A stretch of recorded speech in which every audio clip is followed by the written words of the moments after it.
décision. À l'étranger maintenant, malgré les condamnations internationales, les sanctions annoncées par le Conseil de sécurité de l'ONU, la Corée du Nord persiste et signe.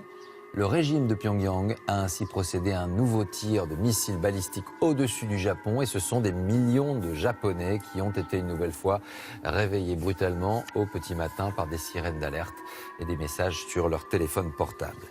Sur place, depuis la catastrophe de Fukushima, la menace nucléaire est plus que jamais source d'inquiétude et vous allez voir que certains habitants ont fait le choix de se protéger en investissant dans des abris atomiques. Sur place, Arnaud Miguet avec Garel Caron.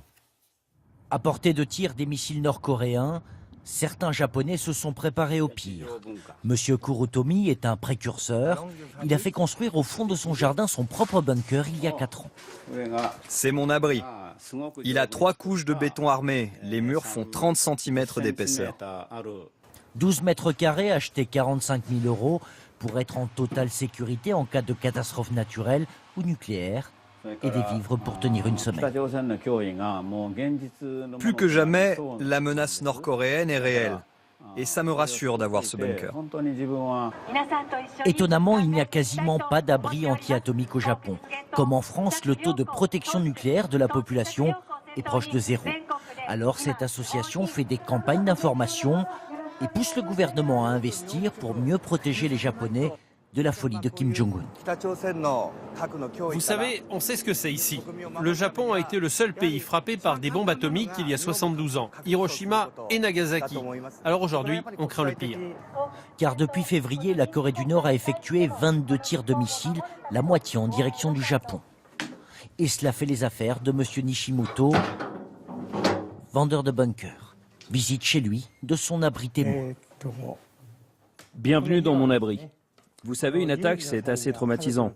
C'est un espace clos, alors j'ai mis un peu de couleur. Du ciel, de la mer et puis une forêt. Le décor est aussi kitsch que le matériel de survie adapté en cas d'attaque. Il peut tenir ici 8 à 10 jours, enfermé avec une dizaine d'autres personnes. Ça, c'est un système de purification d'air.